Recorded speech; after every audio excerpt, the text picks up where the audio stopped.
Hi, I'm Rusty Dornin from the Kaufman Fellows Academy, and I'm excited to welcome today as our guest startup CEO, Matt Ellis from Cloudability.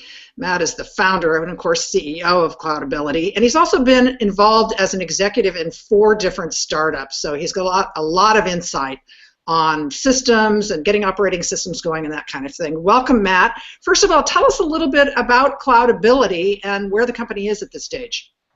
It's great to be here. Thanks, Rusty. We're kind of like a GPS for large companies moving to the cloud. If you're spending a lot of money on the cloud, we'll tell you where your organization is, where they should go, and how to get there. We're 3.5 years old. We've got about 40 employees, and we're kind of in our growth phase right now. Now, I know you've been involved in at least 4 startups, but how did you get Cloudability off the ground in terms of fundraising? Because a lot of folks that are in the class are really, they're founders like yourself. They're trying to get their startup off the ground. Well, the first thing I did was I quit my job in the middle of the recession and kind of got used to being poor. And I sacrificed my truck. I sold my truck and got a 20-year-old old car. And it was kind of like a symbolic gesture, like burning your boats on the beach. That it was a good time as well to be poor. You could kind of, play it on like I'm very parsimonious. It wasn't a damn bad thing. And so I got my overhead down. And then I had a bunch of ideas, and I worked through them. And the goal was just to get them up to a little bit of revenue. Maybe together they'd create a runway.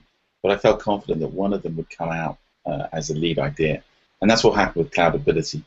And so once I decided to go all in, and we had the right team assembled, the first people I talked to were friends and family. My lawyer, an old friend from London, he actually gave us the name Cloudability. I was trying to call the business Cloudable, and I couldn't afford the domain name, and he actually had that name.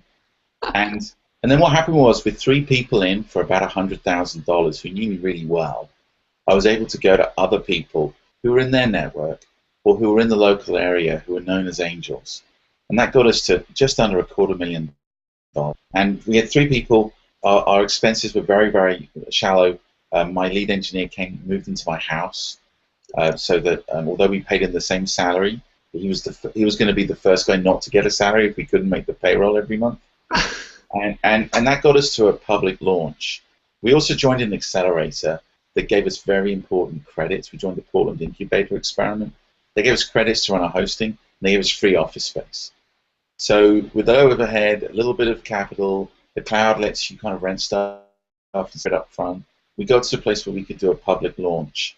And we got enough traction on the public launch to raise another $1 million. And then we also went into Techstars. And then from Techstars, it went from there. So the trick, I think, is to find a low-cost way to keep making mistakes until you figure out what works. And I have a lot of ideas. Most of them are crazy, eccentric. And I had to just test them in the market. When one of them, gave me a resounding signal, that was a good idea, Cloudability. It seemed to have some real traction. Then I was able to kind of raise money from people who knew me already.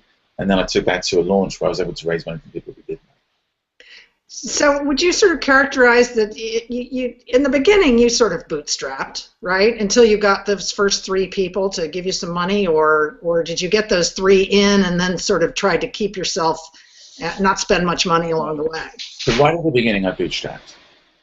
And the goal was, I did a little bit of consultancy. The trick is you don't ask your friends for consultancy contracts. You say, are you available for a reference? And they go, oh, you're working on this project, and can you come do something for us? And then suddenly you can tip up your whole network without going, please give me some work. So dealing with people I knew already and getting a little bit of consultancy helped oil the wheels. But I saved up some money. It wasn't a lot. And the interesting thing was I got very sick. About 2 months into my project, I was admitted to hospital and I couldn't work for a few months. And that burnt off pretty much all my savings. But because we had a kind of mentality that going out for a meal was going to be a luxury, we didn't go on holiday, we didn't buy stuff. The overheads was basically rent, utilities, and food. And it's amazing how much further your money goes when you kind of go into this with the mindset that I'm going to eat ramen for 6 months, or a year, or 3 years. We do have a question from one of our viewers. You've talked about it a little bit. Udo might have been a little late in joining, but let's go ahead and go over it. How did you generate initial revenues? How did you decide on the minimal viable product? Right. So initial revenues aren't always a good thing. Revenues tie you into customers, and customers, you're solving a very important pain point for them, but if it's not the right pain point for your business, they can kind of pull you off it. So, and as one investor told me, why spoil a good story with some numbers? So initially, you can explore a much broader field and kind of figure out what is your business model when you don't have revenue. Obviously, revenues can pay the bills. So if you can raise some funding, even a little bit of seed, it lets you just take a lot more risk. As soon as you've got customers, there's an alignment with them that means you can't align with other things. What we did to get initial revenue, I spoke to people in my network who I knew would be interested in this. We've got a couple of headline customers who are very well known, and that allowed us to sell to other people. With this little tiny startup, we're doing a big enterprise play, but hey, these guys over here use us. Well, they use us because they trusted me from working together before, but that got the revenue off the ground. What was the second question? How did you decide on the minimal viable product? So a funny story about that. So we had we've always used external events as a forcing function for releases. So what we'll do is we'll sign up for a pitching contest, a demo day, a trade show, and we'll use a narrative of what our product is at that stage to condense down the timing. And you end up throwing more and more things over the side of the basket, but you deliver the narrative, and it's very focusing. It means you deliver the most important things. So the first MVP, I stood up on stage. We're lucky enough to win a spot on stage, the Giga-Ohm Structure event, which is for very early stage startups. I think we came last. We were like 3 months old and had some screenshots. He said, we're going to launch this in a month. So a month came, and the product was still pretty crappy, and I'm like, no, we're not releasing this. And my two co-founders were like, well, I think we should get it out there so that people can give us some feedback. And I was very worried about burning off our precious list of beta users. So I kept pushing it off. And about 6 weeks late, so we're now late August, we had our weekly lunch, and they said to me, this isn't working, this way of doing it. And that you don't want to hear that from your co-founders. So I relented, and we released it. And it turns out that your earliest users are your biggest fans. Mm-hmm. And they know this product's crappy and early. And they get really stuck into helping you make it better because they believe in your vision, in your why. And it was tremendous, and it totally turned on my head a software development idea, where before I was kind of like the guy trying to make it work first time. Whereas now, we rely on our users for everything. There's no feature we've released in the last 2.5 years that hasn't been released behind what we call a beta flag. And we show mock-ups to customers, and we show it to each other, and we use it ourselves, but then we release it, and we turn it on for a few customers, and they feel like really super in the loop, you know, helping to shape the shape of our product. This is something they really care about. They get early access, and it doesn't work, and they go, this doesn't work. Can you turn it off, please? That's the worst that happens. The best that happens is they tell you something, this is amazing, or, well, if you just did this one thing, and now you've got not 1 or 2 product guys, but like 100 product guys, and they're giving you money to do this. So that was the MVP, was we pushed it out as early as we could to our earliest supporters, and the goal was to have them help develop the product. And as long as they got some use out of it, it was viable. That's such a great idea, really engaging people and getting them excited and actually asking their advice. I mean, what better way for them to, again, as you said, get excited to help you, and and then they're going to want to spread the word because they feel like they're part of it. So that's wonderful. Well, the counter position is that Henry Ford said, if I asked my customers what they wanted, they would have said a faster horse. Yes. So when you're in startups, you're genuinely innovating, and you're generally doing stuff that people haven't thought of, or in a way they haven't thought of. So you've got to balance it, and I found that being focused on the why are you doing this? And in our view, we are very, very big fans of technology. We think it's changed the world, but we think that there are barriers to deploying it where you have to cooperate with IT, and they've done an amazing job because they've had to go buy this stuff. But now you can try it for yourself without needing to talk to them. You can get going with experiments. And so we're about helping you realize your ideas, and through technology. So when we release an early feature to a customer, we're not saying, what do you want? Or do you want this? It's like, does this help you deploy this technology quicker? And when you frame the question that way, you're doing two things. You're getting feedback that helps you deliver your vision, but you're lining the customer up with the vision, and you're kind of reinforcing it. It's a great customer exercise that they are hearing about your vision again and again. And so that way, I think, is the trick to MVPs, is that you're telling the customer, does it help us move down this way? Okay. This week in the class Startup CEO, we're talking about, Matt's been talking about developing systems. How important is it to get systems in place, and how quickly do you need to do it? Do you need to get systems in place when you've only got, the founding team? Is it after you get your first employee? When do you really have to get sort of operating systems in place? In my experience, we try and hire about a quarter late. We go, I wish we'd done this 3 months sooner. And it seems we're always doing systems 3 months late. So again, it goes back to the development methodology. I think if you think that you know what's coming down the pipe and you put stuff in place, you're kind of predicting, and I think it's hard to predict, particularly in a very fast-moving company. I mean, like, Matt's business and our business, we've doubled staff in very short periods of time, and suddenly you've got a completely different problem. So for me, systems are in reaction, not proactive. That's because we're trying to fix a problem rather than tell people what to do. But also, I think there are inflection points where you have to radically reassess your system. With 3 people, we sat around a desk and we got a lot done. And with 7 people, suddenly we had to kind of write emails. And then with 20 people, we had to have stand-ups. And with 40 people, we have to have reviews. And, there are these inflection points where I think the biggest trick is not the detail of the system, but what's the problem you're solving with the system? And then to use those systems to help move things forward. So the only rule we have about our systems is that if there's a process, you have to write at the first line of the document has to be, what is the primary goal of this process? So here's a travel and expense policy. Is the primary goal to save money? Is it to make it clear what you can get, what we're going to pay for, what we're not? Our T&E policy is, as we hire more people, we don't want to be ambiguous about what you do and then have a new member of staff push the limits and then everyone else starts spending that way too. That's the sole goal of it. We trust our staff to go buy this stuff. And so, our systems, we have to nail it down to what are we trying to do with it. But, I think they change so much that I don't think that there's a system you can kind of apply and it just works for startups or works to 50 people. It seems that at every stage there's a kind of difference. We talked a little bit about growing rapidly. You have a lot of experience in startups, but what happens when you start growing so rapidly? You didn't really plan for this, and you start scaling. What happens? Can you ever really plan for it? I've never been able to.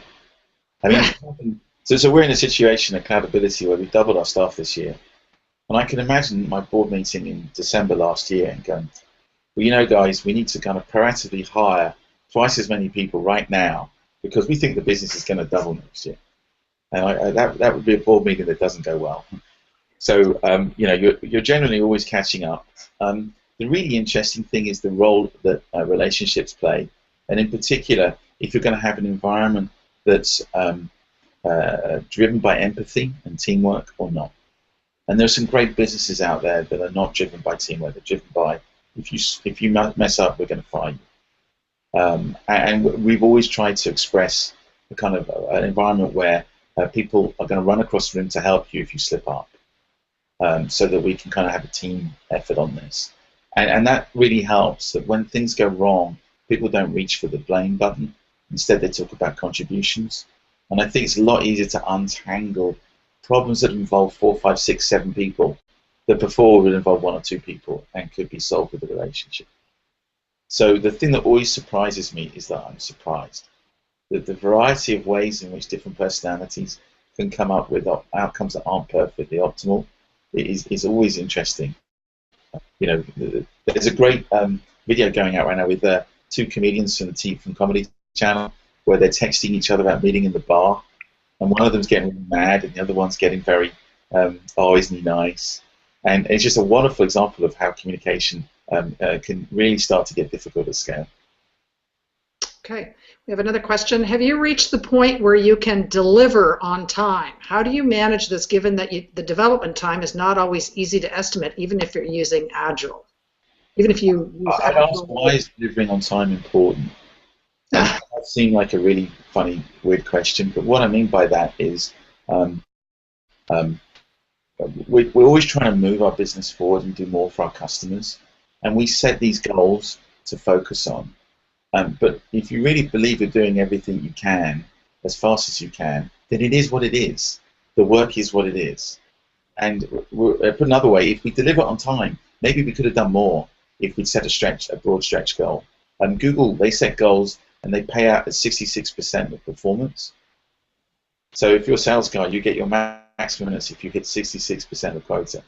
And the point of that is that if you overrun and it's really a great result, then you get a bonus. But if it's like you're padding your goals, then you don't get anything more.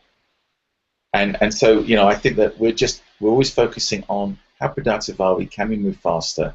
How can we get ahead and stay ahead of our customers' needs, rather than do we deliver on time? Okay. Failure looms large for startups and startup CEOs. You know, you're familiar with that. Talk about your experience with failure and how you view it. First of all, one of my board members, Jason Seitz, he's also an MD at Techstars or Austin. He's got a great quote. He says, "It's not failure until you stop trying." And I think that my coach talks about the difference between an error and a mistake. An error is something which you did, it had an unproductive outcome because of something that you didn't know or have. A mistake is when you repeat the error. So, you know, failure has all these kind of different meanings for different people. And if I made a lot of mistakes and I repeated errors and I didn't learn and grow and lean on the people around me to try and create something that has legs, then I probably failed, and that would mean looking inwards and finding out why. But if I believed in a vision and it was too early, or just the circumstances meant it was hard to raise the capital, or something weird happened. I had a friend who raised money from a guy who agreed to invest, and then he committed suicide, and the whole business went belly up. And is that failure, or is that just bad luck? And so I think that, you know, if you can learn how to instead of weathering the storm, you learn how to love dancing in the rain, then failure suddenly kind of drifts into the back into the scene, and everything you're doing is a learning experience.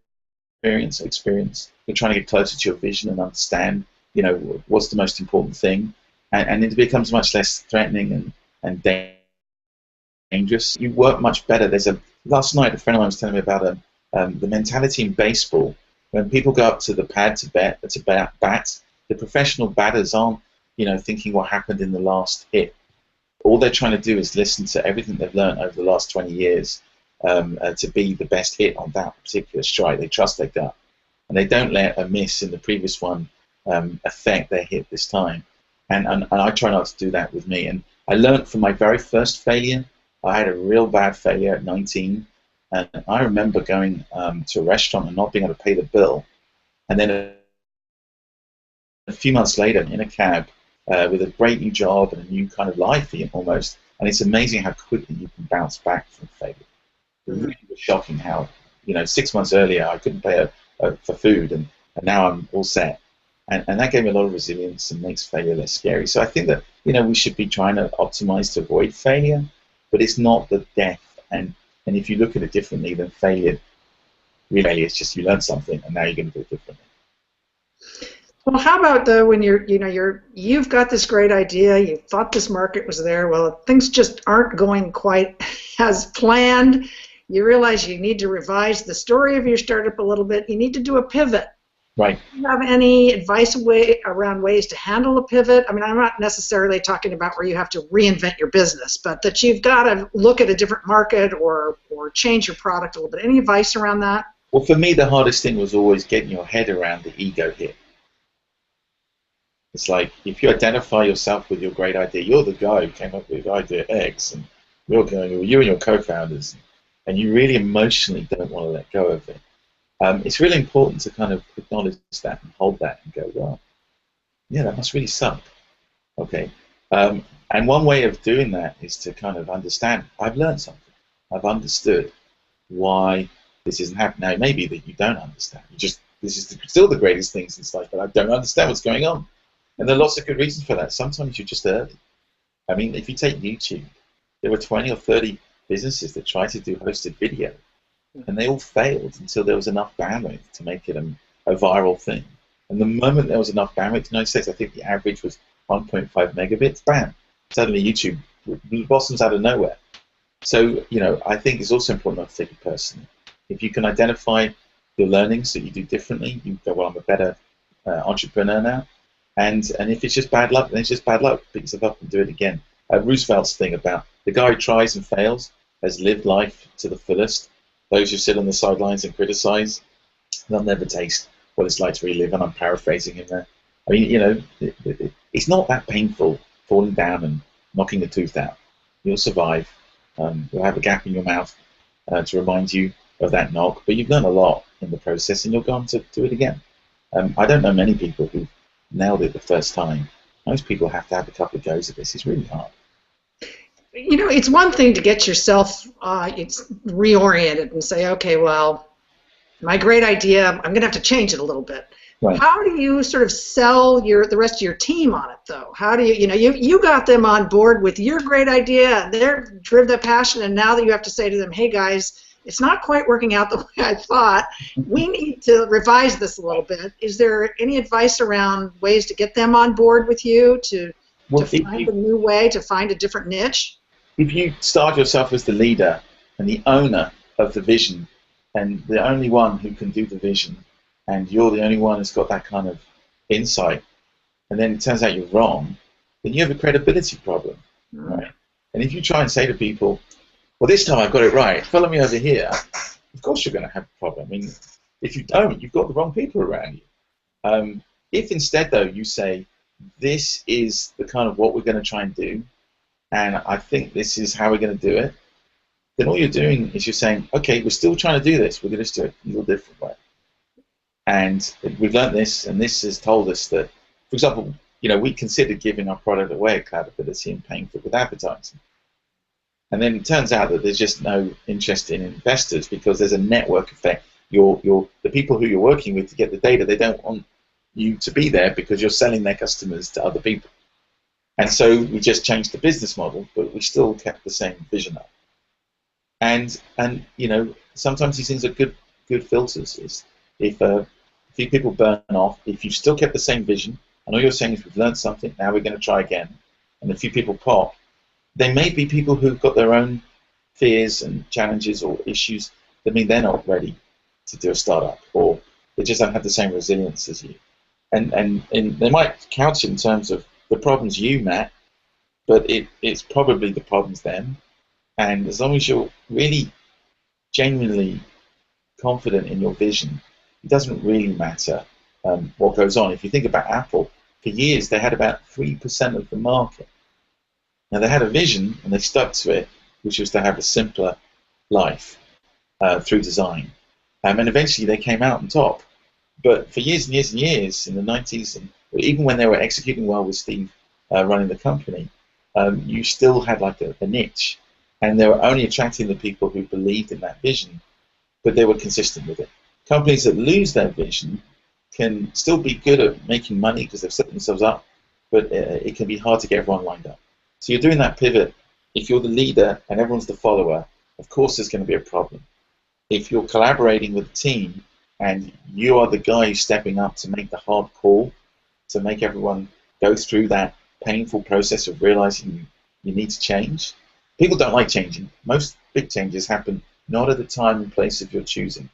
So when you're the guy standing up and going, hey guys, we need to change, and you're going to decide to push that through, that's a very brave thing to do, and I'd look on the people. You talk about making the hard calls. Have you been, since this is really the 5th startup you've been involved in, have you had a situation where somebody on the founding team really wasn't working out? And how tough was that for everybody else? And how quickly was it addressed? How important is it to address it quickly? One of the interesting, there's a very cynical phrase about marriage, which is you're betting half your stuff that you'll still love each other in 10 years' time. That's so true. And in some ways, unless you've worked with a co-founder before, you're kind of betting half your stock options on the fact that you're going to work out and still be friends in 4 years' time. I'm very lucky. The team at Cloudability, I've worked with everybody before. So I was able to say to people, let's go do this. And some folk I've known for over 10 years, and this is our third startup together. So that kind of mitigated it. Still, John Frisbee, my technical co-founder, we parted ways on my birthday last year. And it was a really hard call, but we were growing so fast. The stress was really getting to our relationship, and we decided that it was the right thing to do. And we're good friends, and we talk every day, every week, and he's killing it at another startup now. So I think the trick was just to recognize that it just wasn't working, and the right thing to do was to talk about it and figure out what to do. So and I'll probably do another startup with John in the future. It's just at that time. Interesting. That just wasn't the right one. Yeah, he did so much work with us and really got us going so far in the first few years. It was just, we were a very big company for him very quickly, and it caused a lot of stress between us. And we sat down on my birthday and talked about it and decided, okay, this should be the way. So I think the challenge is, again, is like it's easy to try and ignore these problems, and to have the difficult conversation is really challenging, particularly as we don't get a lot of practice with them. We tend to avoid them. But they really work out much better. You've got to deal with it one way or the other. There's some point when you have that conversation, if you know it's there, it's gonna be real. So taking it early is actually easier. You're psychologically healthier. There's more relationship to lean on, and there's more trust. And there are some good books out there about those difficult conversations, crucial conversations, difficult conversations. They're all great books. They've got some techniques, and everybody who's in a startup position should probably be reading them. Matt Bloomberg even has, he's a great one for being transparent and trying to have good communication with people. He's got some great advice on that too, as well, and it really makes sense. One of the great things about being in Techstars and in Foundry, in the Foundry portfolio, is we listen to people like Matt talk about this, who are further down the road, and learn a lot. And it's one thing when you read it in a book or a blog post, it's another thing entirely when people like Matt talk about it, and show you what you can do when you apply it. And I'd recommend to anyone watching this webcast, if you can get into one of the big accelerator programs, if you can get an investment from a firm like Foundry, they have done so much for me and my management team over the last 3 years in helping us kind of think that way. It really is very productive.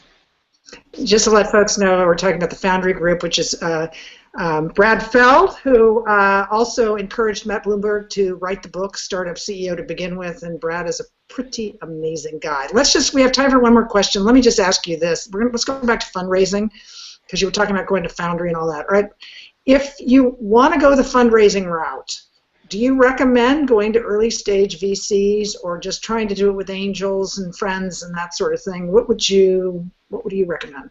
So I have to preface any answer with the fact that since the crowdfunding act, I think the Jobs Act came into play, right. I've had no experience with that. And I've met many people who've raised through that, so I may be talking with out-of-date information. The other thing I'd say is, I've been an exec in other companies, but I've never actually gone and raised money. I was in the room when money was being raised sometimes, but it wasn't like I was taking notes, and it's tricky. But if you pay attention, then you can do it too. So I wouldn't be. This is just straightforward. It's like, I've got a great idea with you. Do you want to help make it real? I took every meeting. I dated everybody. Like if you wanted a coffee, I had a coffee with you.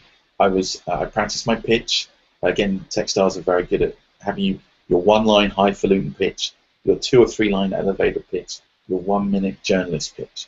You've got to practice those all the time.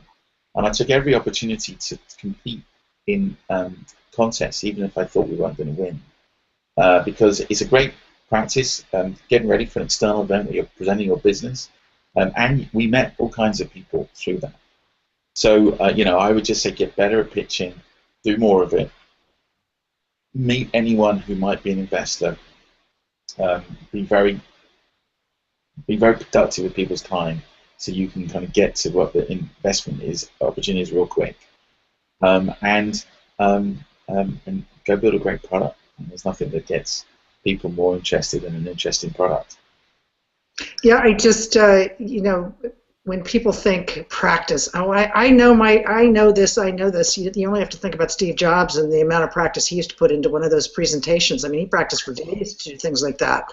So, I mean, as you said, being able to rattle off these things literally in an elevator when somebody came, you end up being in there with somebody who you didn't expect to, and they say, okay, well, what are you all about? You want to be able to have it roll off your tongue. Right. And then my other co-founder, J.R. Stallman, he's a much better presenter than me. He's had some practice on the stage. He met his wife in a play. And he gave me a great tip. He said, give your pitch 10 times to 10 different people in the week before your big day. Mm-hmm. So it's really hard to practice sometimes. You do it in a mirror, you talk to your wife or your partner. It's kind of like the same. But you kind of set up an appointment. Okay, I'm going to give you my talk and I want some feedback. And I found for me videotaping that really helped. And then you can go through it. And a lot of this is about body language. It's about connecting with the audience and having an open posture. And I mean, these speaking courses you go on for half a day, they're like $150. It's really good value and can really improve your confidence on stage. So, do the 3 pitches I talked about. When you've got a big event, get it ready 2 weeks beforehand and do 10 goes at it, videotape them, and go on a talking course and a presentation course. And I think you'll be in the top 10% of people who build to investors. Well, great, Matt. Some good advice today. Really appreciate it. A CEO and founder of Cloudability. Appreciate your joining us, and maybe we can talk you into joining us again sometime. I'd love it. Thank you. All right, great. Thanks.